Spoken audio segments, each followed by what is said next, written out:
Bonjour à tout le monde. Vous êtes les bienvenus dans notre présent webinaire qui porte sur une thématique d'actualité, l'industrie 4.0 dans la petite et moyenne entreprise. Donc, nous avons programmé ce webinaire qui rentre dans le cadre de l'enrichissement des cours assurés au profit de nos élèves ingénieurs en génie industriel et mécatronique. Ce webinaire sera assuré par M. Georges Abdenour, qui est un professeur à l'Université de Québec à Trois-Rivières, que je remercie d'avoir accepté d'assurer ce webinaire et qui va commencer par se présenter. Donc, merci beaucoup, M. Georges. Merci beaucoup, Madame Nadia. Ça me fait vraiment plaisir et merci pour l'invitation. Je remercie l'École polytechnique internationale de Tunis pour ça. Ce que je vais faire, je vais vous présenter la 4.0, mais à travers mon expérience ici au Québec avec la petite et moyenne entreprise. Et je vais terminer avec les nouvelles développements ou les nouveaux développements, si vous voulez, puis comment les 4.0, elles s'intègrent à ces développements-là. Donc, un bonjour de Québec. Il y a une petite tempête de verglas chez nous ici. Si jamais ça coupe, vous m'excuserez, je pourrais reprendre ça, mais ça doit bien aller, comme on dit. Si vous permettez, je vais juste dire un petit bonjour aux gens des sources que j'ai visités il y a une quinzaine d'années et à tous les travailleurs et les gens de Tunisie-Ouatt où on a fait des cartographies, la cartographie que je vais expliquer aujourd'hui. Donc, on l'a déjà fait dans des usines de Tunisie-Ouatt. Et à mon étudiant, bien sûr, Hassan Kouli, qui nous a invités là-bas, puis il nous a reçus en roi comme tel. Donc, merci beaucoup pour ça. Ce que je vais faire, je vais commencer par vous présenter l'institut qui est à l'origine de toutes ces études-là qu'on a faites plus tard, l'Institut des recherches sur la PME. Après, je vais parler un petit peu de l'innovation productivité, la PME et 4.0. Et je vais parler un petit peu de la puissance de la cartographie. Comme vous allez voir, on a commencé par une cartographie pour adapter les justes à temps aux PME. Donc, la petite et moyenne entreprise, les entreprises qui ont entre 10 ans et 273 employés d'habitude. Après, je vais vous parler un petit peu des GDA et pourquoi les GDA maintenant. Donc, c'est la gestion des actifs, que ce soit physique ou bien que ce soit humain ou autre. Et maintenant, comment on s'en va vers ce qu'on appelle la gestion des actifs intelligents avec 4.0 et bien sûr vers l'intelligence artificielle comme Ceci étant dit, l'Institut de recherche sur la PME, c'est un institut qu'on a créé suite à une belle expérience que nous avons vue avec la compagnie Bombardier Récréatif. Et, ils font des motoneiges et des motomarines. Nous avons créé un réseau des 20 entreprises que nous avons transformé des fournisseurs de pièces à des fournisseurs des modules ou des sous-systèmes. Donc, Bombardier a utilisé cette façon-là de faire le design de leur produit, un produit qui est modulaire. Donc, au lieu d'assembler des pièces, on assemble des modules et les modules sont faits par des PME que nous avons travaillé avec pendant 15 ans pour les rendre des classes mondiales, comme on dit. Donc, c'est une ligne d'assemblage maintenant qui est en continu. Pourquoi je parle de ça? Parce que quand on parle des 4.0, on parle de modularité aussi. On parle des produits modulaires, on parle de l'automatisation modulaire et on parle des lignes, des productions réconfigurables et modulaires aussi. Donc, la façon qu'on a fait la recherche dans la PME, on a travaillé sur 3 axes. Donc, on a gardé ce qu'on appelle la recherche fondamentale, la créativité. On a travaillé sur la partie innovation, donc les idées qui sont créées à l'étape de créativité, donc comment les implanter dans les PME. Et la 3e étape, c'est les justes à temps, la productivité, la compétitivité. Et d'ailleurs, j'étais sur un comité de thèse avec Samad, puisqu'il est là maintenant, où ils ont travaillé sur l'implantation des lignes manufacturing et Six Sigma dans les compagnies en électronique, donc qui s'est avéré fort intéressant pour les PME aussi. Donc, ce qui nous caractérise, c'est que ce que je vais présenter, ça ne vient pas seulement de la théorie. À l'Institut de recherche sur la PME, toute la théorie qu'on a développée, on l'a développée avec la PME. Et on l'a transférée, on l'a implantée directement dans la PME comme telle. Pourquoi on a fait tous ces travaux-là? On a regardé l'évolution de l'économie, si vous voulez, des années 60 jusqu'à aujourd'hui. On est parti d'une économie qui est basée sur la concurrence et avec des produits qui sont homogènes. Donc, on avait, par exemple, quelques modèles des voitures. C'est des modèles qu'on changeait à tous les 5 ans et c'est là qu'est né ce qu'on appelle la production de masse. On n'avait pas besoin de l'agilité. On a beaucoup plus misé sur la flexibilité. Je vais en parler tantôt. Donc, la troisième révolution est née là, dans cette automatisation à profusion qu'on a faite pour atteindre la flexibilité, surtout dans l'industrie automobile. Si je regarde aujourd'hui là où on est rendu, donc on est rendu avec une économie des savoirs. On est rendu avec une économie, on fait toujours la production de masse, mais individualisée. Et dès que j'ai dit individualisée, donc l'agilité est de mise. Et pour atteindre cette agilité-là, j'ai besoin de beaucoup de données, j'ai besoin de la connectivité, j'ai besoin de savoir qu'est-ce que les clients ils veulent pour que je puisse anticiper, si vous voulez, la demande comme telle. C'est là la 4.0 a commencé à naître un petit peu. Donc aujourd'hui, on parle beaucoup, quand on a commencé à implanter cette automatisation-là, on parle de plus en plus de systèmes complexes et de résilience. Ce n'est pas le système complexe, c'est tout simplement avant, quand on travaillait puis on prenait des décisions basées sur des risques, on avait des changements presque linéaires. Donc, on était capable d'aller chercher des probabilités et un petit peu prévoir, si vous voulez, les changements de la demande, puis basé sur ces probabilités-là, on pouvait mesurer le risque. Aujourd'hui, les systèmes sont tellement complexes, surtout avec la mondialisation aussi, que les changements, donc, les changements sont presque exponentiels et il y a tellement d'interactions entre différents facteurs que on ne peut plus parler de fiabilité, on parle beaucoup plus d'incertitude et on parle de résilience. C'est quoi la résilience? C'est la capacité d'un système de revenir à la normale. Je ne peux pas anticiper la panne, je ne peux pas anticiper, à titre d'exemple, la pandémie. Donc, quand elle arrive, comme je ne peux pas l'anticiper, je ne peux pas me préparer, mais il faut que je me prépare à retourner vite à la normale. D'où l'importance de l'agilité. Donc, d'habitude, quand je parle aux entreprises, je parle de l'agilité et des 4.0 en même temps.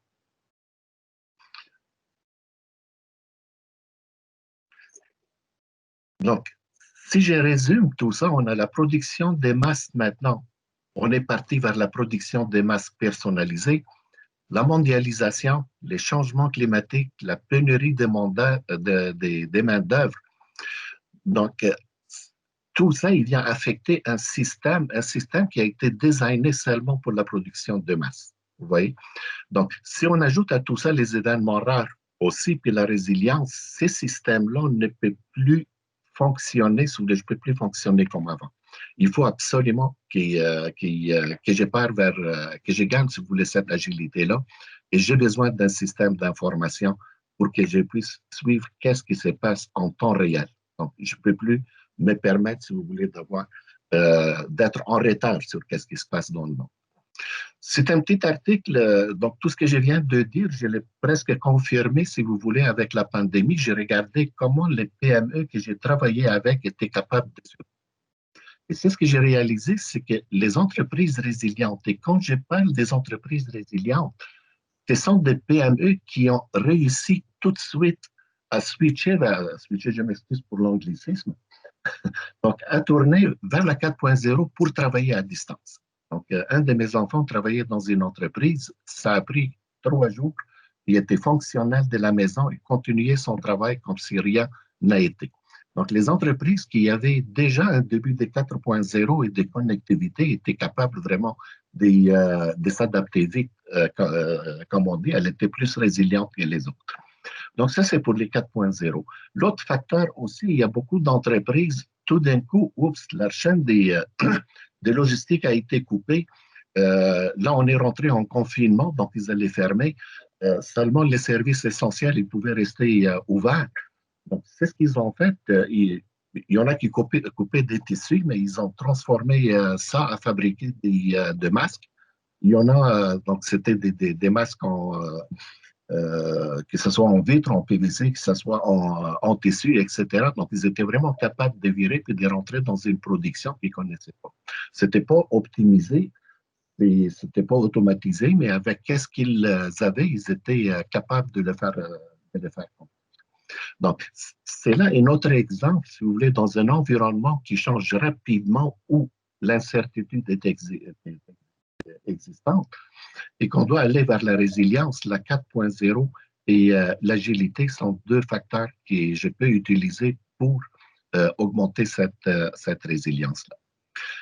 Ceci étant dit, c'est quoi l'industrie 4.0? Si on regarde l'évolution de ces révolutions-là, la première révolution, on l'associe à la force mécanique, à la mécanisation, les vapeurs et tout ça. La deuxième révolution, donc on l'associe vraiment à la venue de l'électricité, mais beaucoup plus sur les lignes d'assemblage. Et quand on parle des lignes d'assemblage, on parle un petit peu de standardisation, on parle d'interchangeabilité des produits. C'est vraiment la production des masses qui a commencé là, en toute fin. L'industrie, la révolution 2 aussi, je peux l'associer avec le lean manufacturing, avec les juste à temps, c'est la première ligne, et avec les Toyota et ces méthodes-là d'avance. Après l'industrie, la révolution 3.0 est venue, mais elle était beaucoup plus liée à l'automatisation. Et c'est là qu'il est né, moi quand j'étais étudiant, quand vos étudiants, à l'âge de vos étudiants aujourd'hui, là j'ai vieilli, ils nous apprenaient les Computer Integrated Manufacturing, les systèmes manufacturiers intégrés. Et il y en a beaucoup qui associent ça à la 4.0. Pourtant, il y a une différence qui est importante entre les deux. Le CIM, c'était aussi des machines qui sont reliées ensemble. C'était des machines qui... j'ai visité des entreprises, par exemple, au Texas, quand j'étais au doctorat au début des années 90. C'est des machines où les CNC étaient reliés en centre de calcul. Donc, la programmation était faite dans les centres de calcul. Les centres de calcul, ils envoyaient les logiciels dans les machines et les machines continuaient la production. La seule chose, c'est que ces cellules-là qui étaient complètement automatisées a été montées en fonction des familles de produits. C'est des familles de produits bien déterminées. Donc, des familles de produits, à l'origine, ils étaient standards, on changeait des designs, comme je dis, à toutes les 5 à 10 ans. Donc, ça a été vraiment adapté à la production des masses. C'était adapté à la production des masses. Et plus qu'on changeait les designs des produits, mais ces cellules-là, ils devenaient inefficaces. C'est pour ça qu'on disait dans les temps flexibles, mais pour combien du temps? Ce qui caractérise la 4.0, c'est vraiment la connectivité. La 4.0 est venue avec la connectivité. La force de connectivité, c'est que j'ai beaucoup d'informations que je peux collecter en temps réel. Donc, je peux effectuer des changements en temps réel. Mais si j'effectue des changements en temps réel, pourquoi? C'est pour s'adapter. C'est comme je dis tantôt, on est toujours dans la production de masse, mais personnalisée. Donc, il y a beaucoup de changements de design qui peuvent se faire rapidement. Je ne peux plus designer un modèle de voiture et le produire pendant 5 ans. Aujourd'hui, c'est 3 ans et on parle d'une année. Si je parle de l'électronique, ça change à tous les 6 mois. Si je regarde, par exemple, quand nous avons travaillé avec Bombardier Récréatif, qui est BRP maintenant, ils faisaient des SIDO 6 mois et des SKIDO 6 mois. Donc, les entreprises qui travaillaient, ça leur prenait cette agilité-là. Et c'est là qu'on a commencé à avoir l'expérience, si vous voulez. C'est quoi une entreprise agile et comment je peux rendre une entreprise agile? Parce qu'après 6 mois, il fallait changer complètement la reconfiguration des cellules qui étaient destinées à bombarder. Il fallait faire autre chose avec.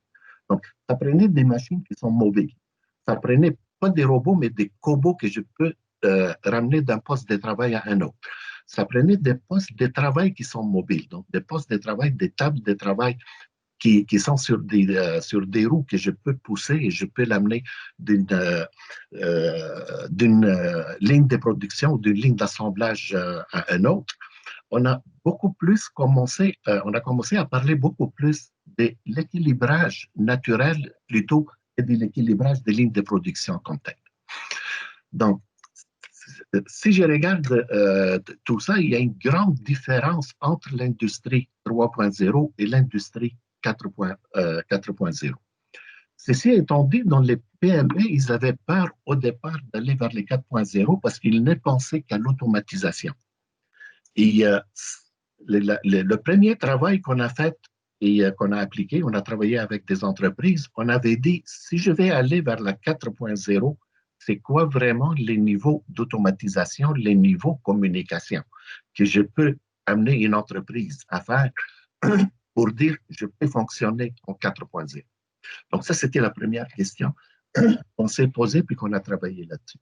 Et c'est ce qu'on a remarqué, c'est que je n'ai pas besoin vraiment d'une automatisation avec des grands investissements pour y arriver. Donc, il s'agit tout simplement de faire une cartographie, aller vers le lean et l'agilité et voir là où je peux automatiser, par exemple, tout ce qui est répétitif, tout ce qui est dangereux dans la soudure, dans la peinture et ainsi de suite, et commencer à automatiser là pour que les entreprises commencent à voir c'est quoi l'automatisation. Commencer avec des machines de CNC que je peux automatiser, mais des machines de CNC avec des temps, des préparations qui est faible pour que je puisse aller chercher l'agilité en même temps, puis après, je peux aller pas par pas à intégrer tous ces systèmes-là et après à l'intégrer avec la chaîne logistique et avec les clients comme tel.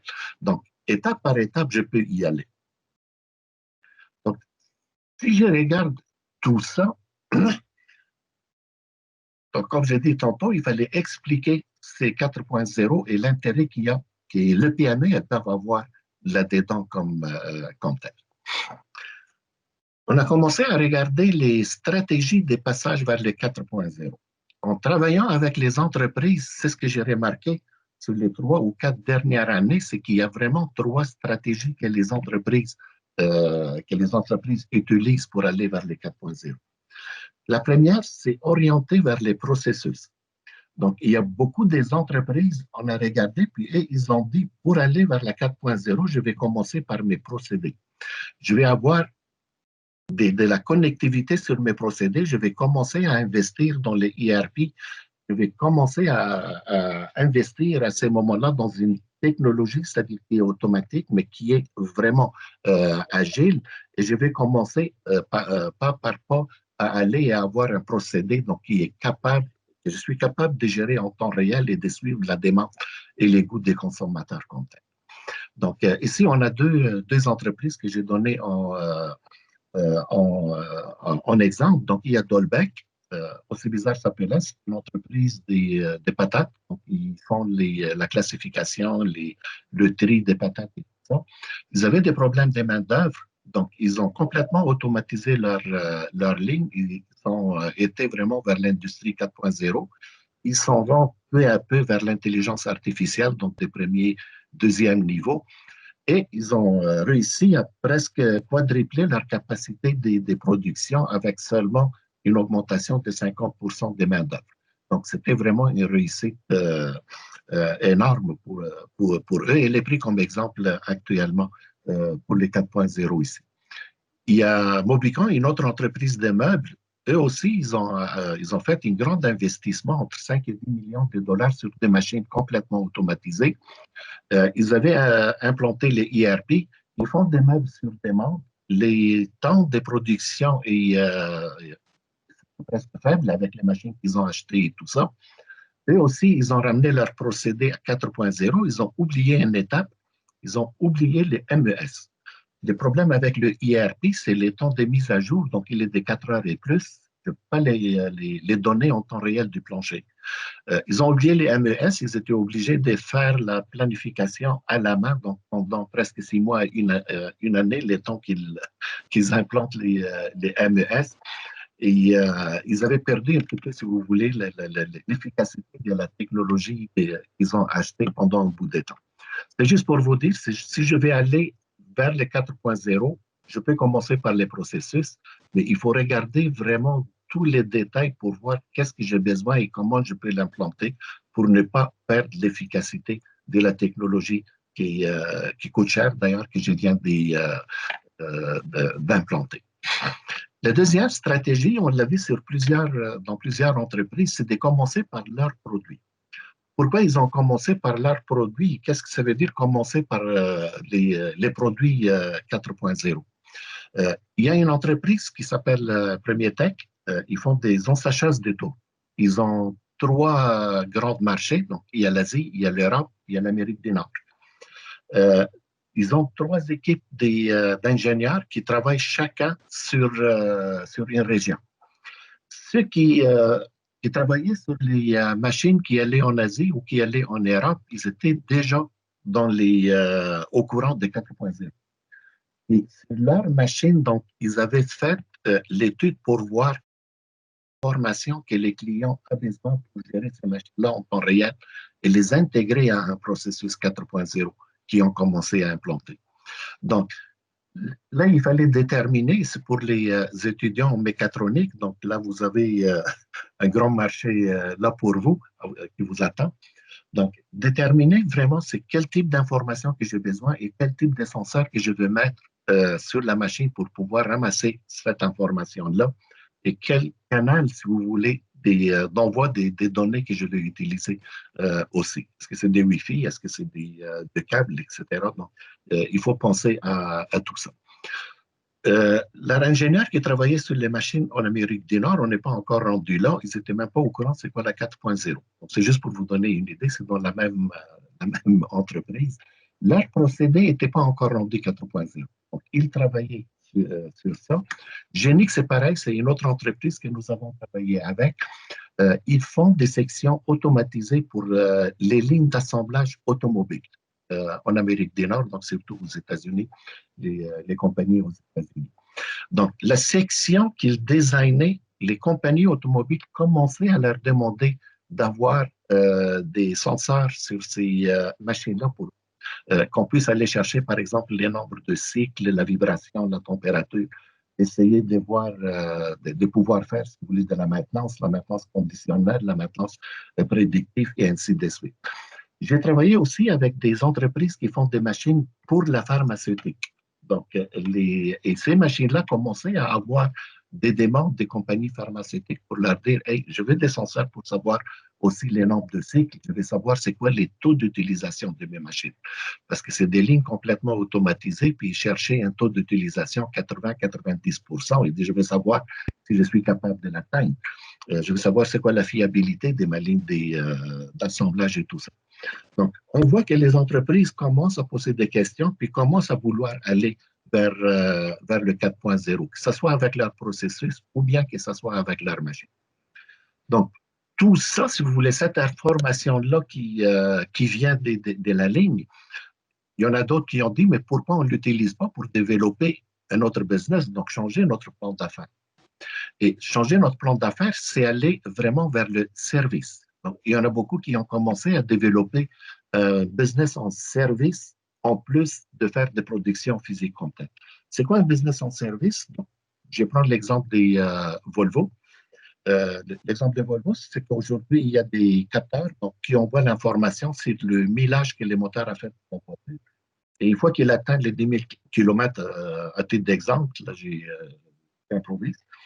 Donc là, ils vont envoyer un message comme quoi tu es dû pour la maintenance. La compagnie appelle le client et il lui demande s'il veut faire la maintenance, donc ils peuvent les céduler. Donc là, on peut voir que l'entreprise, au lieu de vendre seulement la machine, mais elle est capable de vendre le service en même temps. J'ai actuellement 3 étudiants avec des programmes de recherche ici qu'on appelle MITAG. Ces problèmes-là, c'est payé moitié par l'entreprise, moitié par les gouvernements pour aider l'entreprise à aller vers le 4.0. C'est ce qu'on fait chez ces entreprises-là. C'est des entreprises qui fabriquent des convoyeurs, qui fabriquent des lignes de production automatisées avec des robots. Mais c'est des entreprises des 50 à peu près à 100 employés les 3. Le marché, elle est changeante. Donc là, il regarde et il dit, mais comment je peux garder mes employés? On a dit, pourquoi tu ne commences pas à mettre des capteurs sur tes machines? Tu as des équipes maintenant en Europe, parce que leur marché, c'est l'Europe, l'Amérique du Nord et tout ça, l'Asie. Tu as des équipes là-bas pour aller installer tes machines quand tu les vends. Ces équipes-là, entre deux machines, mais c'est ce qu'ils peuvent faire, ils peuvent aussi faire la maintenance sur les machines qui te vendent là-bas. Donc, vendre les services avec les machines qui étaient en train de faire. Et tout ce que ça prend, c'est des capteurs qui t'envoient l'information sur tes machines pour dire c'est quand qui ont besoin d'avoir fait la maintenance là-dessus, ou bien même qu'ils soient en panne et que tu dois les réparer. Et comme ça, donc, tu peux anticiper les choses. Et ils aiment beaucoup ça. Donc là, ils s'en vont complètement vers des structures modulaires de leurs produits. Donc, on commence à standardiser, c'est ce qu'on peut standardiser, les modules qu'on peut standardiser dans deux buts. Donc, un but, c'est de raccourcir les temps de réaction dès que la commande arrive jusqu'à ce que je livre. Il y a toujours, donc les modules, c'est des options qu'on vend aux clients. Ils s'en vont même jusqu'à aller à vendre par catalogue et les clients lui-même, à partir des options qu'on offre, il structure son produit, il l'envoie, puis après, nous, on fait les produits, on lui envoie.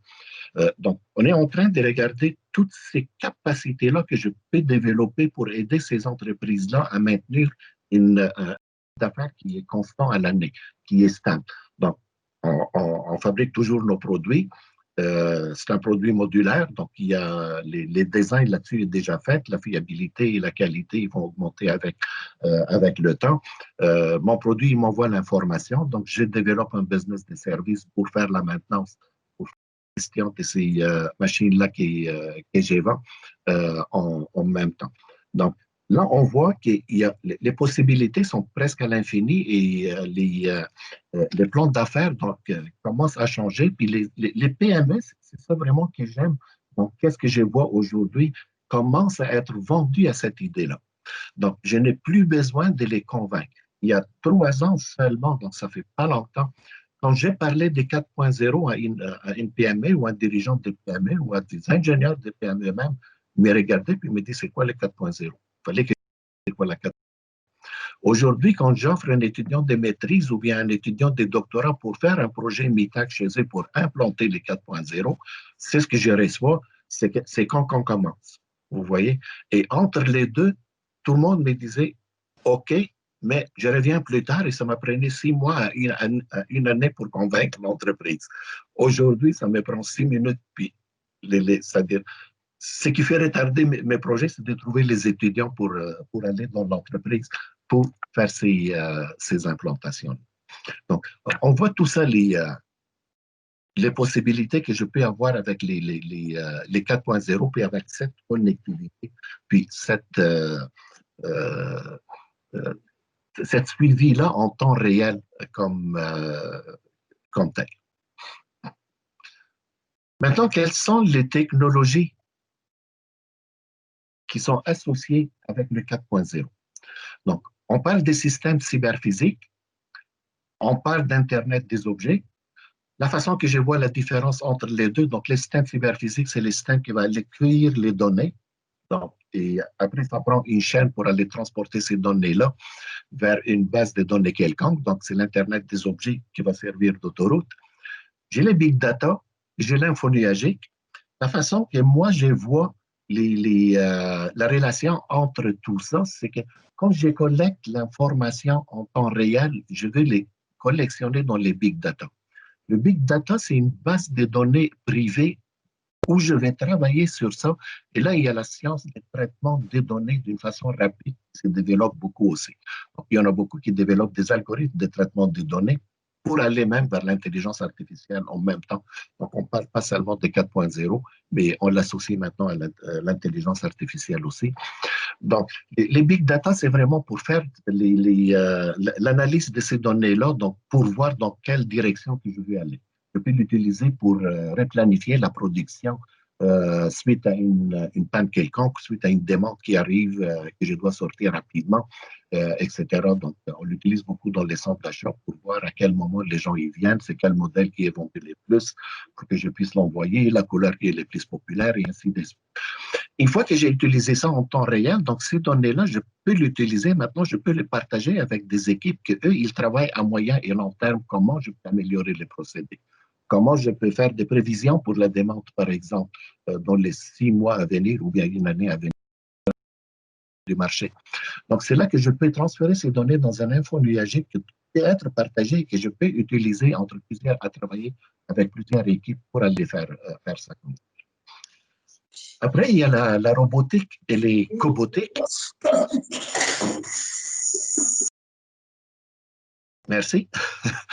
Donc, avant, quand on parlait des 3.0, on parlait beaucoup des robotiques.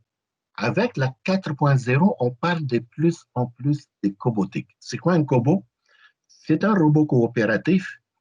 On parle beaucoup des cellules dynamiques au lieu de parler des cellules flexibles fixes. Cellules dynamiques, donc c'est réconfigurable. Pour réconfigurer une cellule, je peux utiliser un cobot. J'en ai besoin sur cellule numéro 1, donc je vais lui apprendre comment faire sa tâche sur cette cellule-là. Dès qu'il termine, mais je peux les transférer aux cellules 2 ou là où j'ai besoin vraiment de lui complète. Donc tout est réconfigurable, il me permet de réconfigurer ça. Et l'industrie des cobotiques est très développée partout dans le monde maintenant, on les maîtrise bien. C'est moins efficace que les robots, mais il est beaucoup plus agile, il est réconfigurable comme tel. Fabrication additive qui commence à rentrer aussi sur le marché avec force, c'est encore en développement, beaucoup. Donc, pour faire plaisir à Samad, ils ont un laboratoire des machines 3D et tout ça, donc, où ils essayent d'aider les entreprises à les maîtriser et à fabriquer certaines pièces pour des prototypes et tout ça chez eux. Donc, ça, c'est quelque chose qui va prendre de l'ampleur aussi. Et bien sûr, donc, on parle des jumeaux numériques et on parle de cybersécurité, donc c'est extrêmement important parce que tout est connecté, donc on ne peut pas se permettre d'avoir des attaques, si vous voulez, cyber sur nos réseaux. Et avec tout ça, mais on parle de l'agilité comme telle. Donc, il y a toute cette technologie-là. La question qu'on se pose, c'est quelle technologie que les PME ils peuvent implanter, c'est quelle technologie que je dois avoir pour dire que je suis 4.0, c'est de quelle façon que je vais le faire, et ainsi de suite. Dans les PME, donc une recherche qui a été faite en France, et ici on remarque la même chose, il y a des technologies que les PME sont capables, avec ce qu'ils ont actuellement, de l'implanter. Donc, Internet des objets, Big Data, info nuagique, capable de le faire. Quand on rentre maintenant dans les robots, cobots, dans l'automatisation des lignes de production, des fois, donc, ça leur prend du temps avant de trouver le financement, si vous voulez, comme tel. Mais dans tous les pays actuellement, il y a les gouvernements, donc ils ont des financements qui sont destinés seulement à ça.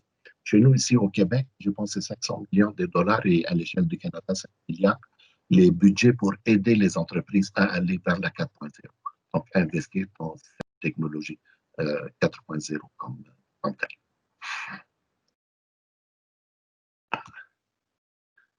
Donc, tout ça, donc ça me permet la communication entre les machines comme telles et toutes ces données qu'on a commencé à ramasser et tout ça. Donc, tout d'un coup, on s'est réveillé, puis on a dit, oups, on peut aller vers le machine learning, on peut aller vers le deep learning, on peut aller vers les jumeaux numériques.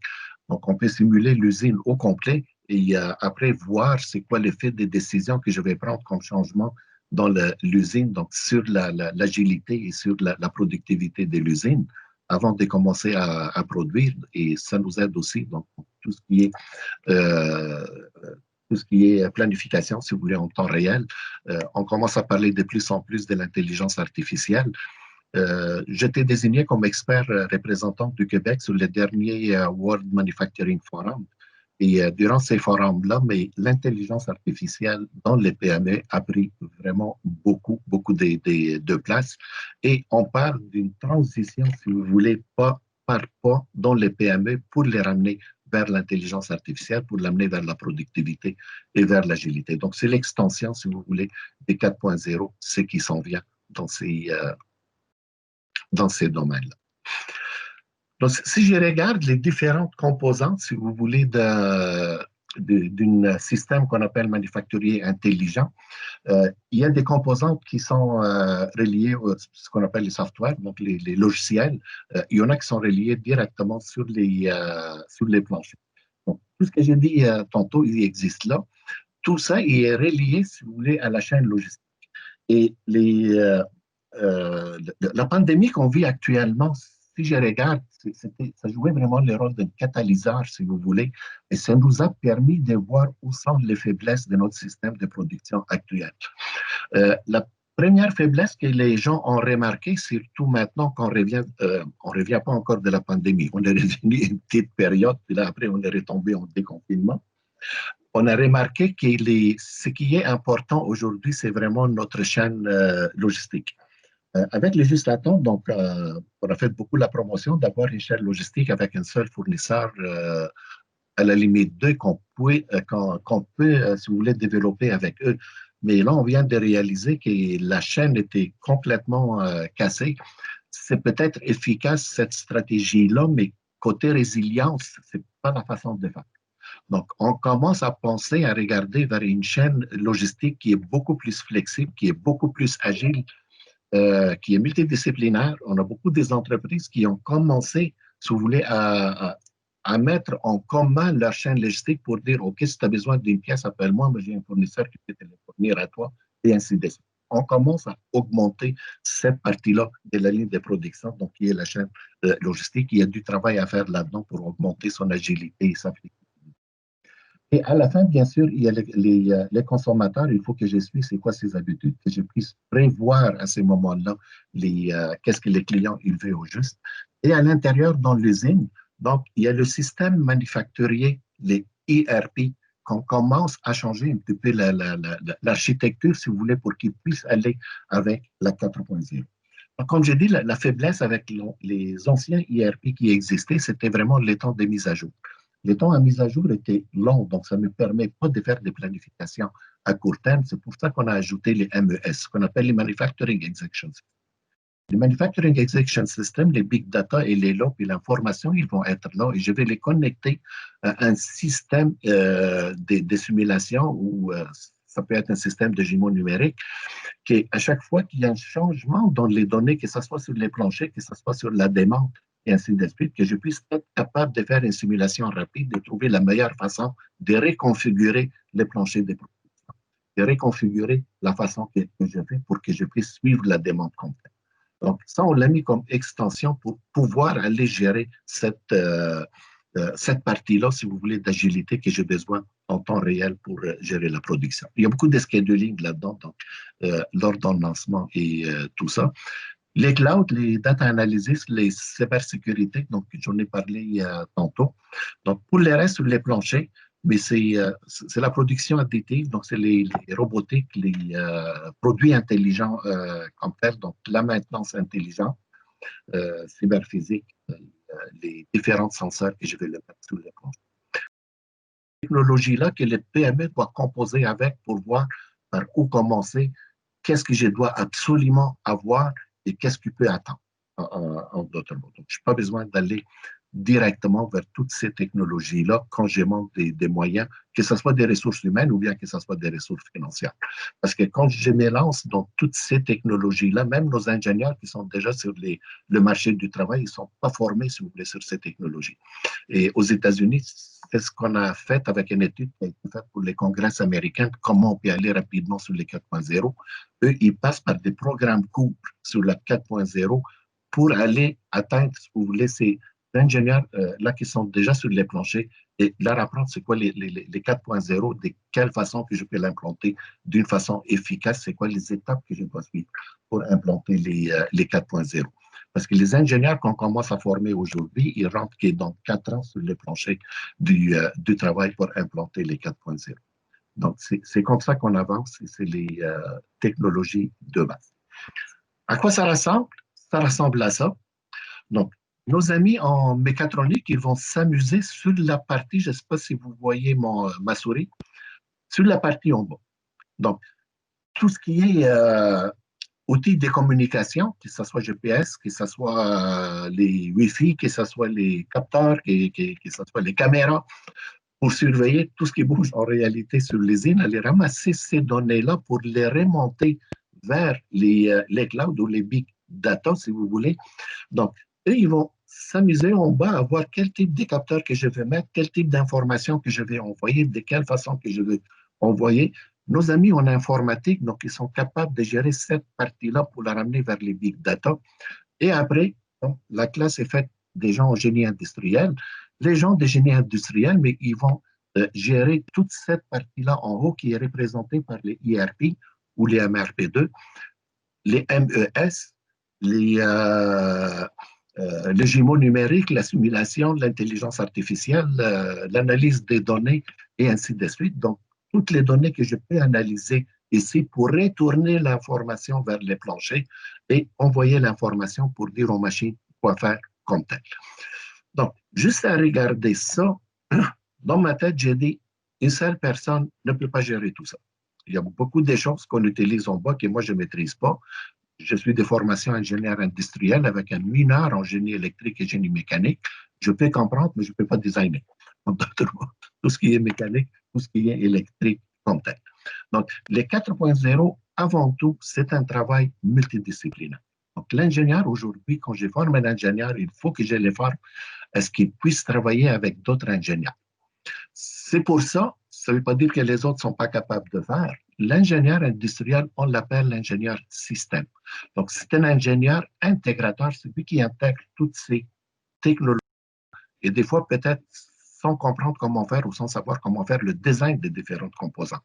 Mais on sait comment les intégrer pour aller gérer le système, pour aller optimiser le système, pour voir c'est quoi l'effet des décisions qu'on prenne pour changer une partie du système sur l'efficacité, sur la fiabilité et sur la rentabilité du système comme tel.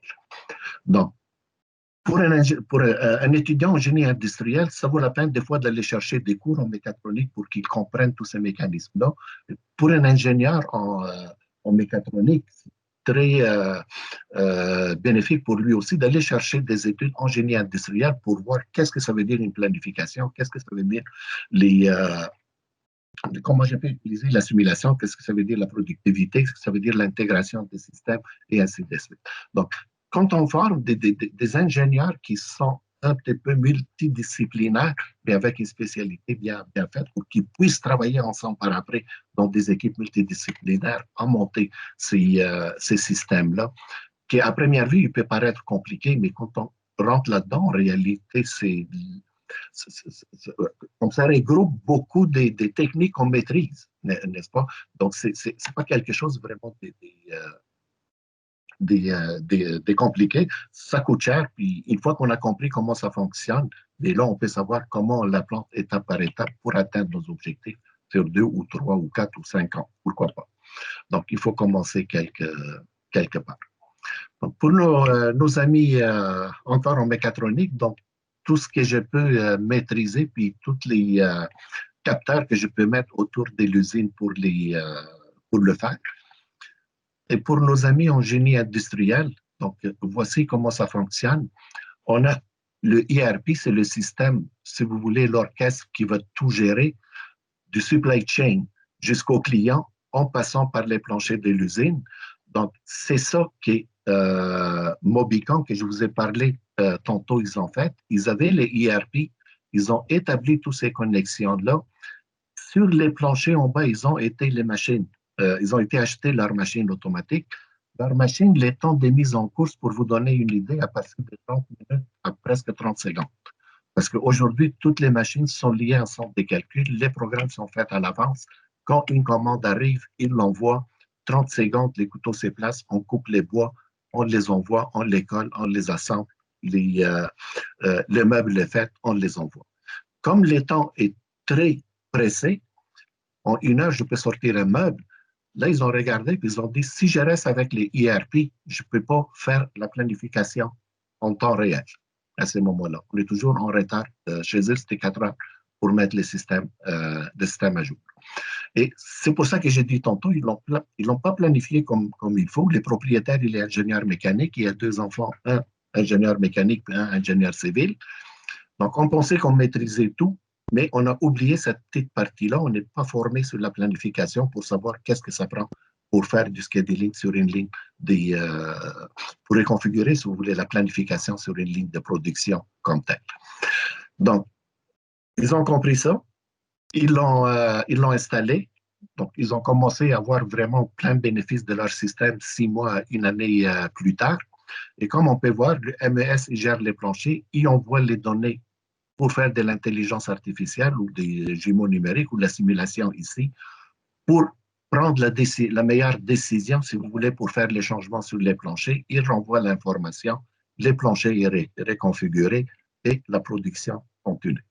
Donc, c'est pour ça, c'est extrêmement important. Si je vais aller vers la 4.0, donc, c'est l'agilité, c'est la réconfigurabilité. Et quand je parle de réconfigurabilité, je parle de produits réconfigurables, je parle d'une automatisation réconfigurable et je parle des cellules de travail qui sont réconfigurables. Donc, tout est réconfigurable en fonction de la demande. Est-ce que c'est faisable? Moi, je dirais que oui. Est-ce que j'ai des exemples? J'ai des exemples. On commence par tout réconfigurer, donc au niveau des postes de travail. Des postes de travail, on les fait mobiles au lieu qu'ils soient fixes. Je peux vous donner des exemples rapides. Dans une entreprise, Matelas Dauphin, pour ne pas les nommer, il faisait 80 matelas par jour. C'est ce qu'il transportait. Il transportait les matelas sur 7 postes d'assemblage. Les matelas sont lourds. Quand j'étais jeune, je faisais l'haltérophilie.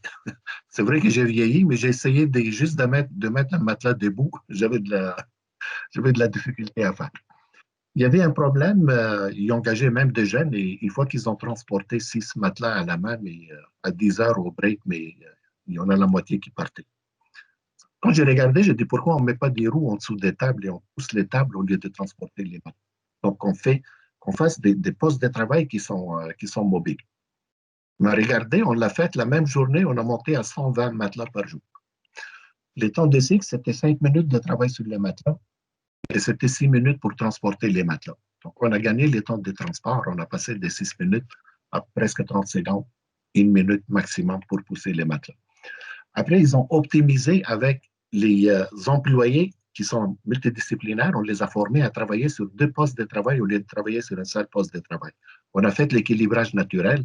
Ils font des matelas sur mesure, en plus de leur matelas standard. Donc, ils ont besoin de l'équilibrage naturel. Ils ont passé à 140 matelas par jour. On n'a rien automatisé. On a juste pris le principe, si vous voulez, des cellules réconfigurables. On a juste pris le principe de l'équilibrage naturel. On l'a implanté. On a monté à 140 matelas par jour. Avec le réseau Bombardier, donc depuis longtemps, le premier article qu'on a écrit sur les cellules dynamiques où les postes de travail sont réconfigurables, où les machines sont déplaçables. Bien sûr, il y a des machines que je ne peux pas déplacer. Je ne peux pas déplacer une machine CNC de quelques tonnes, mais les petites machines de finition, je suis capable de le faire. Donc, les robots, les cobots, je suis capable de le faire aussi. Et le premier article, je l'ai écrit, c'était en 1996, et la première fois qu'on a essayé une cellule dynamique en pratique, parce que comme j'ai dit, l'Institut est né de cette recherche avec l'entreprise, cette recherche appliquée. C'était à Drummondville et c'était en 1996 aussi. Ça fonctionnait à merveille. Après, on l'a implanté dans une dizaine d'entreprises, la notion de cellules dynamiques réconfigurables. Donc, c'est quelque chose qui existe. Ça ne prend pas beaucoup d'investissement, en d'autres mots, et les PME, ils sont capables de le faire. C'est comme si on fait une simulation, si vous voulez, de l'automatisation, ce qui va venir plus tard. On est capable de le faire d'une façon manuelle.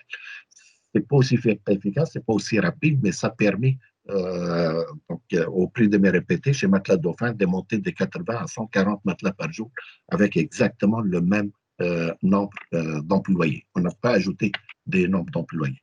C'est là que je me suis dit, à un moment donné, j'ai dit peut-être qu'on n'a pas un manque de main-d'œuvre, on a un manque de productivité. Donc, si en travaillant sur la productivité, on travaille sur l'agilité, en ajoutant les principes de base des 4.0 sont allés à profusion dans l'automatisation. Si on peut doubler les capacités de production des entreprises, on vient d'éliminer peut-être les besoins pour qu'est-ce qui manque en main-d'œuvre comme tel. Donc, c'est la façon qu'on voit les choses, la façon qu'on travaille, si vous voulez, avec les entreprises pour pouvoir le faire avancer. Je vais terminer sur une chose, c'est vraiment important parce qu'avec les entreprises, quand on travaille, la première chose, c'est toutes les entreprises qui font sur mesure.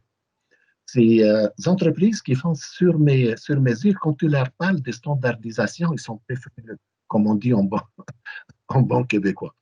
Ils ont peur. Donc, mais nous, on fait sur mesure. C'est pas grave.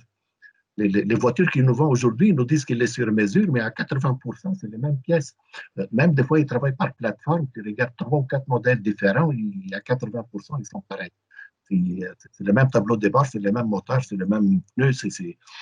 Après, tu peux l'acheter en Jeep ou tu peux l'acheter en van ou tu peux l'acheter en voiture, mais ce qui est là-dedans, c'est pas. Et il y a beaucoup de PME qui commencent vraiment à acheter ça. On a travaillé avec une entreprise qui s'appelle Nita. Chez Nita, avec un étudiant de maîtrise, on a regardé, on les a convaincus. Ils font des convoyeurs avec des têtes intelligentes, 9 têtes intelligentes pour l'industrie alimentaire. Ça prenait 2 semaines avant pour faire cette machine-là, mais ils le faisaient en série. On a regardé, puis on a dit si on peut avoir des standardisations sur les têtes, sur les cartes électroniques, sur la façon de faire et tout ça. Au départ, ils ne voulaient rien savoir. Après, ils ont fait une analyse, puis ils ont dit c'est vrai, on peut aller jusqu'à 60% comme indice de similarité, 60% des pièces qu'on peut standardiser sans vraiment affecter les sur-mesures pour les clients à la fin. On a commencé à travailler sur ça. Chez Nita, donc c'est ce qu'on a fait. On a commencé par les produits. On est arrivé à avoir, comme j'ai dit, 60% comme indice des similarités entre les différentes têtes.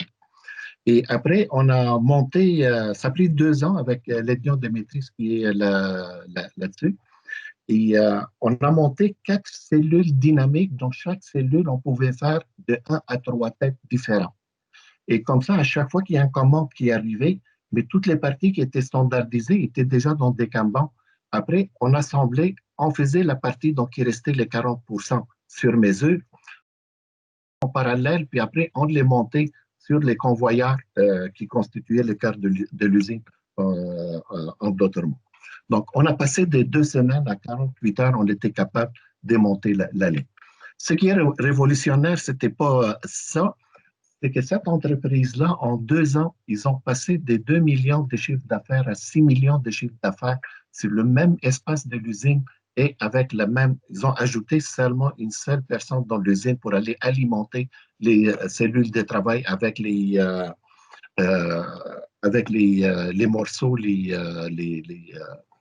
comment on appelle, la matière première et tout ça. Excusez-moi, je vieillis, je commence à perdre des bouts. Et aujourd'hui, après 5 ans, on a fait ça il y a à peu près 5 ans. Sébastien Gamache, l'étudiant qui a fait ça, il a fait son doctorat sur les juste à temps par après. Donc, il a continué à travailler avec eux par après sur des contrats individuels. Parce que nous, on a pris comme éthique à l'Institut, quand on fait des projets comme ça, les contrats, après que les consultants ils peuvent les faire, nous, on ne les prend pas. Donc, c'est comme ça, on a gardé la paix entre nous. Donc, nous, on fait vraiment la recherche. On reste là.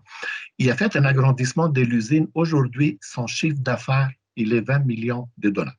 Et bien sûr, il y a eu des augmentations des nombres d'employés et tout ça. C'est juste pour vous dire la puissance. Et là, je parle vraiment des entreprises ou dans des entreprises, des adresses et des personnes qu'on a travaillé avec comme tel. Donc, c'est extrêmement puissant d'aller vers ces technologies-là, au moins vers le principe de la technologie comme telle. Donc, rapidement, pour la stratégie qu'on a faite, c'était de développer et mettre en œuvre une planification stratégique au départ, parce qu'il faut que la haute direction des entreprises soit impliquée là-dedans. Il faut qu'ils voient où est-ce qu'il veut aller et pourquoi il veut aller. Puis après, donc, on a travaillé avec les MEI parce qu'au Québec, puis avec le doctorat Sébastien Gamache, on a travaillé avec beaucoup des organismes gouvernementaux ou autres au Québec pour développer ce qu'on a appelé une cartographie des numériques. donc pour voir c'est quoi la maturité numérique des entreprises. Donc, les entreprises, ils passaient une première cartographie pour augmenter leur agilité, leur flexibilité, aller vers les justes à temps. Ils passaient après une deuxième cartographie pour voir c'est quoi leur maturité numérique. Puis après, on leur demandait d'aller vers les structures modulaires. Donc, de cette façon-là, on prépare le terrain pour l'automatisation. Parce que automatiser une ligne de production qui n'a pas été faite pour être automatisée avant, ça serait une grosse erreur et il y a eu beaucoup de ratés. J'ai regardé l'autre fois des statistiques rapidement sur les taux de réussite des 4.0. C'est un petit peu le même taux de réussite que les IRP. Donc, c'est 30%. Et je pense que les problèmes viennent de là. Donc, il faut préparer les terrains d'abord. Il faut aller vers le lean manufacturing et l'agilité d'abord. Après, on va automatiser. Et en même temps, c'est-à-dire ces systèmes-là qu'on va implanter par après, ce pas des systèmes qui vont prendre des décisions à notre place. C'est des systèmes d'aide à la décision. Il faut tout construire autour de l'humain. Ce qu'on appelle, il faut humaniser l'automatisation qu'on va faire comme tel. Et c'est là que ça vient de la puissance des cartographies. Donc, là, on fait ces deux cartographies-là, puis après, on établit un plan d'action avec les entreprises et basé sur ces plans d'action-là, eux, ils décident les activités qu'ils vont faire et les gouvernements, ils décident qu'est-ce qu'ils vont financer et qu'est-ce qu'ils ne vont pas financer comme tel. Et comme ce système-là, il devient très compliqué, il devient complexe, on parle de plus en plus des complexités des technologies qui communiquent ensemble et ainsi de suite. Donc, on s'en va de plus en plus vers une nouvelle chose donc, qui a commencé en 2015, c'est ISO 55000, la gestion des actifs. Et surtout la gestion des cycles de vie des produits. Et on essaie, j'ai actuellement une chaire pour implanter la gestion des actifs chez Hydro-Québec. Et plus qu'on avance, plus qu'on commence à intégrer les outils des 4.0 dans la gestion des actifs. Je suis en train de développer une gestion des actifs que j'ai appelée gestion des actifs intelligents avec l'intégration des outils des 4.0 et l'intelligence artificielle pour gérer les réseaux électriques en ligne pour augmenter sa fiabilité et surtout pour anticiper toute la maintenance qu'il faut faire là-dessus, donc pour augmenter la fiabilité, pour diminuer les temps d'arrêt, augmenter la disponibilité de ces réseaux-là. Samad peut me corriger si j'ai fait des erreurs ici, donc il est spécialiste là-dedans. Donc, c'est juste pour vous dire qu'actuellement, je ne peux pas travailler avec seulement une seule technologie, mais l'évolution est vraiment énorme. Donc, aujourd'hui, on parle 4.0, on parle intelligence artificielle, puis on parle gestion des actifs en même temps pour avancer. Donc, rapidement, je vois que le temps file. Je ne sais pas combien que vous me donnez pour la présentation, mais cette partie-là, je vais aller un peu rapidement là-dessus. Je vais vous donner l'image au Québec. Donc, moi, j'ai fait beaucoup de cartographies des chaînes des valeurs au Québec. C'est ce qu'on voit ici. C'est une cartographie, c'est une ligne de production d'une entreprise liée aux fournisseurs et liée aux clients. Nous, on fait notre cartographie à l'intérieur de l'usine, puis après, on regarde un petit peu qu'est-ce qui se passe de deux bords. Pourquoi on fait cette cartographie-là? C'est pour voir si l'entreprise est capable de fonctionner en juste à temps ou pas. Donc, si l'entreprise, elle est lean ou pas, et comment je peux augmenter sa productivité. Comme je vous ai dit, comme Matelas Dauphin, qu'on a augmenté à 140 matelas par jour, il n'y avait même pas d'investissement là-dedans. Comme Nita, il y a eu des investissements mineurs, on a triplé aussi la capacité des productions. Donc, c'est ce qu'on fait, on calcule ce qu'on appelle le taux de rendement global de l'entreprise. Et là, on regarde ici au Québec, le taux de rendement global, je vous l'ai montré tantôt, donc il est autour de 21% si je parle vraiment de la ligne, on est autour de 50% si je parle des goulots d'étranglement qui déterminent la capacité de l'usine comme telle. Donc, c'est ce que j'ai fait, je me suis dit, je vais savoir jusqu'à où je peux aller avec une PME au Québec qui fait sur mesure. Parce que Toyota, il est à 85% et c'est un produit qui est standardisé. C'est un produit discret qui a été transféré par les modes Kanban ou les modes tirés à un processus qui est continu presque.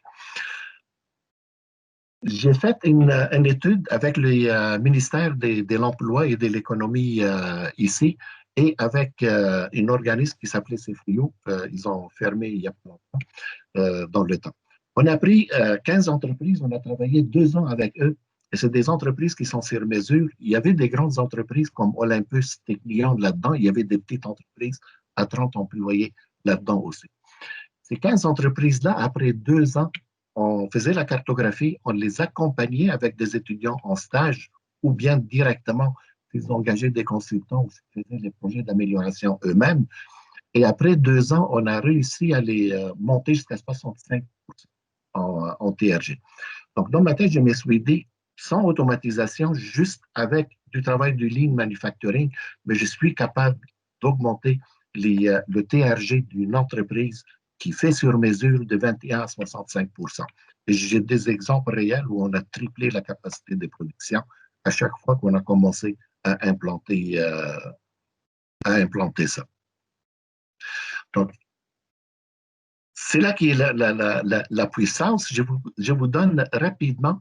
On a pris 148 entreprises dans toutes les régions du Québec, dans tous les secteurs d'activité. Et là, on a regardé secteur par secteur, c'est quoi le TRG. Ce que vous voyez en rouge, c'est le TRG de la ligne au complet. Et ce que vous voyez en bleu, c'est le TRG au goulot d'étranglement. Donc, comme on peut voir, au goulot, on est à 59% et la ligne, elle est à 21%. Donc, nous, c'est ce qu'on a fait. On a réussi le 21% de les ramener à 65%. 21% pour aller à 59%, il y a des millions de dollars d'inventaire sur les planchers des usines. Donc, c'est avec l'inventaire qu'on réussissait à le faire. Et l'inventaire dans une industrie 4.0, donc c'est quelque chose de dangereux parce qu'on change souvent des goûts, si vous voulez, puis on change de design et tout ça. Puis d'ailleurs, c'est quelque chose qui n'ajoute pas de la valeur, mais c'est de l'argent qui est perdu. Ça coûte extrêmement cher de garder ces inventaires-là.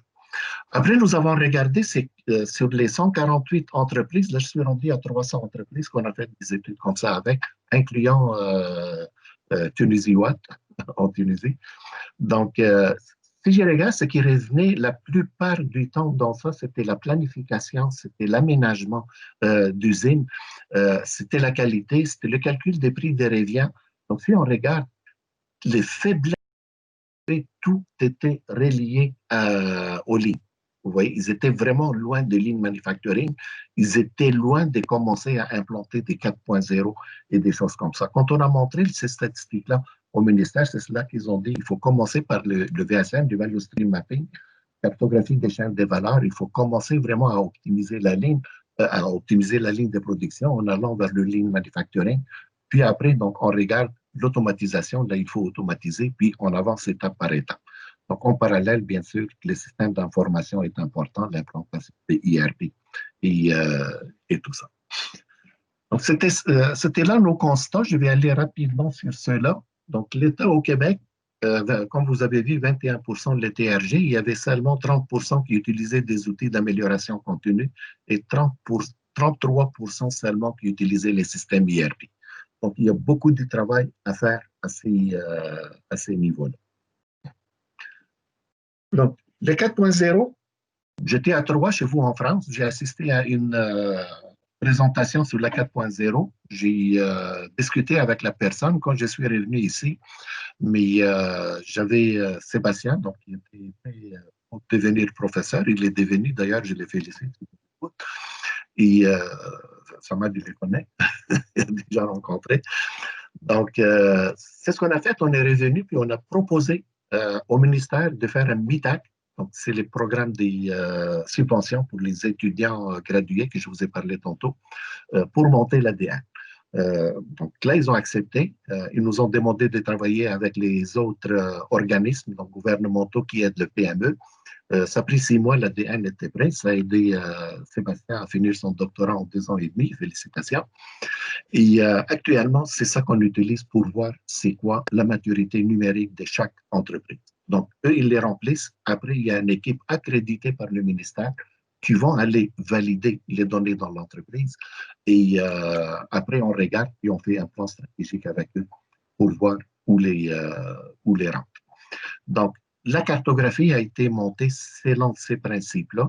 Donc, les composantes qui sont là-dedans, c'est la culture et organisation, donc l'expérience client, le leadership, gestion des données, système des mesures, la technologie qui est utilisée par l'entreprise. Donc, comme vous voyez, on mesure les différentes facettes de l'entreprise. Donc, il y a des gens de gestion, il y a des gens d'économie, il y a des gens d'informatique, il y a des ingénieurs, si vous voulez, qui vont être impliqués pour réaliser ces plans qui est là. C'est pour ça que j'ai dit que c'est un travail qui est multidisciplinaire comme tel. Donc, c'est déjà deux cartographies qu'on utilise pour voir l'entreprise, où est-ce qu'elle est par rapport au lean manufacturing d'abord et par rapport au 4.0 par après. Les technologies 4.0 maintenant dans les PME, c'est des statistiques qui ont été prises sur 500 entreprises. Donc, si je regarde, par exemple, le maintenance prédictive, je vais prendre seulement un. J'ai envoyé la présentation à Nadia, donc vous pouvez les envoyer aux gens. Je n'ai pas de problème avec ça, donc ils peuvent voir ces statistiques-là. En maintenance prédictive, il y a 27% des entreprises qui font de la maintenance. Connexion des équipements, il y a seulement 25%. Interconnexion avec les clients, il y a 23%, et ainsi de suite. Robotique, on est à 23%, 16% ils veulent aller, 60% non, et ainsi de suite. Donc, vous voyez que les 4.0, ils ne commencent pas encore vraiment à rentrer comme il faut dans les PME, mais la bonne nouvelle, c'est qu'il y a des PME, quand même, il y a presque 20% des PME donc, qui commencent à aller et à implanter des outils des 4.0 comme tel. Personnellement, je suis vraiment optimiste. Ce qui nous intéresse, c'est les obstacles à l'implantation aussi. Donc, ces mêmes statistiques-là, ou ces mêmes questionnaires-là qu'on a envoyés aux 500 entreprises, il y a 42% qui disent que c'est le manque du temps. Et ça, on entend ça souvent dans les PME. Et moi, je leur réponds toujours, c'est que vous perdez votre temps à éteindre des feux. Si jamais vous commencez à éliminer les raisons ou les causes de ces feux-là à la source, vous avez du temps pour faire autre chose. Et ça prend 6 mois, 1 année pour les convaincre de faire ça. C'est pas facile des fois, mais il faut être persistant. Moi, je lâche pas les morceaux, comme on dit. Il y a les manques de personnel qualifié. C'est ça que j'ai dit tantôt. Beaucoup de fois, on achète des technologies, on pense qu'elles vont remplacer les personnes qui sont spécialistes. Donc, on ne la voit pas comme aide à la décision, et ça, c'est vraiment un problème. Un grand problème, d'ailleurs, pour qui amène au taux d'échec qui est assez élevé, quand même dans les IRP et dans l'implantation des outils 4.0. Les manques de connaissances sur ce qui est pertinent pour l'entreprise, d'où l'importance de ces cartographies-là. On les fait avec eux, c'est eux qui remplissent les questionnaires d'abord. Nous, on valide tout simplement les données par après avec eux. Et c'est là qu'ils vont comprendre, si vous voulez, c'est quoi, ils vont comprendre vers où je vais aller. Et avec leur plan stratégique, on est capable avec eux de facilement, si vous voulez, monter un plan. Si on ne fait pas la cartographie, si on ne fait pas cette formation-là, mais ils ne sont pas capables de le faire. Ils ont peur, en d'autres mots, ils ont peur de l'inconnu comme tel. Donc, quand on fait une cartographie, on le fait aussi dans un mode de formation et d'information pour les gens comme tel. Difficulté à évaluer le retour sur investissement. C'est ça, malheureusement, la plupart des entreprises, mais ils regardent vraiment à court terme. Qu'est-ce que ça peut me donner à court terme? C'est pour ça que le lean manufacturing, quand ils voient que ça commence à augmenter la productivité et tout ça, ils les voient direct. Et c'est rapide, si vous voulez, le retour avec la technologie. Donc, ça va prendre un peu plus de temps contact. Mais en commençant par le lean, en voyant les résultats, ça les encourage à aller, par mon expérience. Il y a à peu près une trentaine d'entreprises jusqu'à maintenant qu'on a travaillé avec eux pour les convaincre à aller vers qu'on était en contact pour les convaincre à aller vers les 4.0. Donc, on voit que ça commence à s'ouvrir beaucoup plus. Puis, il faut dire que les gouvernements ont fait vraiment un excellent travail. Ils font des forums d'une journée partout. Ils amènent des entreprises qui ont déjà implanté pour parler de leur expérience, parler à leurs collègues parce qu'ils parlent le même langage. Et c'est la façon de faire. Donc, si en Tunisie, vous voulez aller vers les 4.0, ça sera vraiment une façon que les gouvernements s'impliquent, commencent à faire ces journées-là avec les spécialistes des 4.0 et avec les entreprises qui ont déjà commencé à implanter les 4.0 pour dire aux autres que ce n'est pas difficile. C'est de cette façon-là qu'il faut le faire. Et comme j'ai dit, il faut toujours le faire dans une politique ou dans une philosophie d'humaniser l'automatisation, d'utiliser l'automatisation comme aide pour l'humain. Donc, c'est pour ça qu'on parle beaucoup maintenant de cette relation-là homme-machine et comment les gérer jusqu'à où aller avec l'automatisation. Les technologies donc, qu'on va adopter d'ici 2025, c'est toujours des prévisions. Donc, si on regarde, c'est toutes les technologies des 4.0. Ce qui vous intéresse, donc surtout pour les étudiants qui nous écoutent maintenant, je vous invite à lire ces tableaux-là. Donc, ça, ce sont les 20 types des jobs, si vous voulez, ou du travail qui vont se développer pour les prochaines années. Donc, les 20 top. Donc, comme on peut voir, il y a beaucoup d'analyse des données, il y a beaucoup de transferts des données, il y a beaucoup des outils des 4.0, il y a beaucoup d'intelligence artificielle qui est là-dedans. Et c'est qui vont décroître parce qu'on va automatiser en réalité. Donc, tout ce qu'ils font, les prises des données, la comptabilité, ce qu'ils font ici, les finances, etc. Donc, c'est des choses, si on est capable de les automatiser, donc à un moment donné, ça va disparaître ou ça va diminuer comme tel.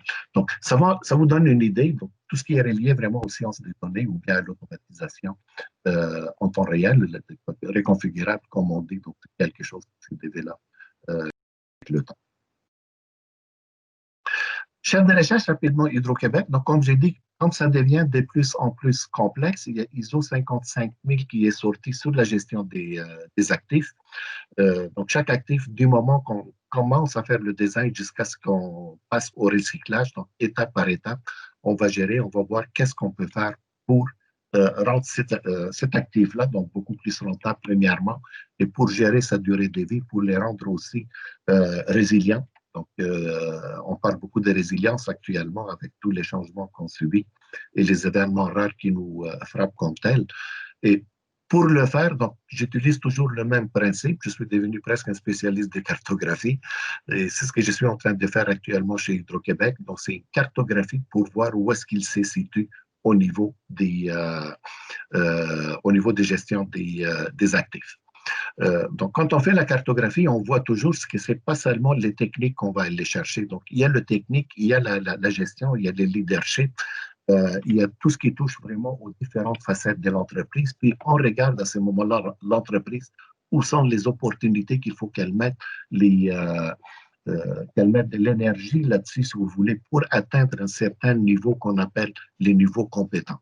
Parce que pour nous, une entreprise qui atteint un niveau compétent, que ce soit au niveau maturité numérique, que ce soit au niveau de ligne, que ce soit au niveau de gestion des actifs, c'est une entreprise qui est prête à aller vraiment vers les développements, si vous voulez, aller vers les 4.0, aller vers le ligne, travailler dans ces domaines-là, puis après, tout ce qu'on a à faire, c'est l'optimisation et l'intégration de toutes ces technologies-là qu'ils maîtrisent au niveau compétent. Et c'est ça que je veux dire, quand on rentre dans une entreprise, on va le ramener étape par étape vers des niveaux qui sont capables, vous voulez, de maîtriser rapidement et qui voient vraiment c'est quoi l'importance de ces technologies-là. Et une fois qu'ils ont atteint cette étape-là, mais on ouvre leur appétit, si vous voulez, pour aller plus loin et pour rentrer dans l'automatisation locale, je vais parler au départ, puis après dans l'intégration de systèmes. Donc là, on parle de l'optimisation. L'excellence, mais ça reste à voir si on a besoin d'aller vers l'excellence ou pas. Donc là où j'ai travaille actuellement, là où je suis rendu, et je vais terminer avec ça pour vous laisser le temps de poser vos questions si vous aviez des questions. Donc, je travaille sur l'asset management et à l'intégrer avec le 4.0 et à l'intérieur de 4.0, mais bien sûr, l'intelligence artificielle est inclus. Premier projet, étudiant de maîtrise, on a commencé tout simplement à analyser les données qu'on récupère ici déjà par Hydro-Québec, par les lecteurs intelligents qu'on a mis dans les maisons. Il y a beaucoup de données qui viennent, en contrôlant seulement ce qu'on appelle les transformateurs, donc les surcharges des transformateurs. On peut sauver jusqu'à 5 millions de dollars par année. La chaire est d'1 million, c'est déjà payé 5 fois. Maintenant, j'ai 3 étudiants de doctorat qui rentrent et Hydro-Québec, parce qu'on va vraiment vers l'intelligence artificielle. Il y a beaucoup des ingénieurs là-dedans qui sont ouverts au développement, comme on dit. Donc, les 3 étudiants de doctorat, ils vont travailler sur le machine et le deep learning. On va travailler avec d'autres étudiants sur les jumeaux numériques. Et les autres, c'est commencer à introduire l'intelligence artificielle et les jumeaux numériques pour optimiser la maintenance et augmenter la fiabilité, les contrôles en temps réel des lignes du réseau d'Hydro-Québec comme tel. Donc, je vais terminer ici. Si vous aviez des questions, je suis prêt. J'espère que je vous ai apporté quelque chose de nouveau. Donc, merci, M. Georges, pour la présentation. Il n'y a pas de quoi. Donc, s'il y a des questions, je peux les prendre. D'accord. Vous pouvez poser vos questions. Ok. Bonjour, M. Georges. Donc, c'est Moez. Donc, je suis bonjour, Moez. Ça va bien? Oui, je me rappelle de toi. Donc, je voudrais poser la question, est-ce que les petites entreprises donc, qui n'ont pas beaucoup de moyens, est-ce qu'ils peuvent toujours aller vers le 4.0? Est-ce qu'il y a moyen de le faire à bas prix, genre, avec des ressources limitées? Oui, et je ne parle pas des théories, c'est comme je t'ai dit, parce que les deux dernières qu'on est rentré là-dedans, au départ, comme ils ne savent pas c'est quoi les 4.0, ils entendent les 4.0, la seule chose qu'ils voient, c'est la haute automatisation. Ça fait, moi, j'ai rentré chez eux avec la cartographie de la chaîne des valeurs qui est offerte gratuitement d'ailleurs par le Conseil national de recherche du Canada, le CNRS. Après, ce que je leur explique, je dis les 4.0, ce n'est pas commencer par l'automatisation. Les 4.0, voici c'est quoi le principe. Il faut que tu sois agile, d'abord. Et pour avoir de l'agilité et avoir des systèmes qui sont réconfigurables, il faut que tu commences par le design à la base. On va rendre ton produit on va standardiser le plus qu'on peut à la base, puis on va voir si on peut les rendre, par exemple, modulaires. Une fois qu'on est rendu là, mais j'ai dit en parallèle, on peut te rendre ton procédé ligne. Donc, tu peux faire la cartographie et voir vraiment où est-ce qu'on perd à ce moment-là de la productivité sur les planchers de production.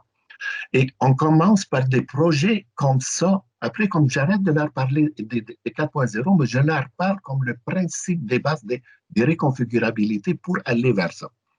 On commence à le faire, ça ne prend pas beaucoup de temps de faire la cartographie, ça ne prend pas beaucoup de temps. Tu connais les systèmes des projets de fin d'études, les systèmes des essais dont les maîtrises et tout ça. Moi, tu as étudié chez nous.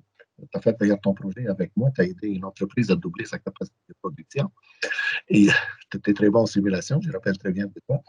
Donc, une fois qu'ils ont appris ça, qu'on commence à travailler avec ces projets-là, avec eux, puis qu'ils commencent à voir qu'il y a 20%, 30%, 40% de plus de productivité sur les planchers d'usine, la prochaine étape, moi, je lui ai dit, regarde, si tu veux aller vers les 4.0, on va regarder ensemble où est-ce que tu peux commencer à automatiser, où est-ce que tu peux commencer à placer un robot, où est-ce que tu peux commencer à placer une tête intelligente pour faire des remplissages et autres.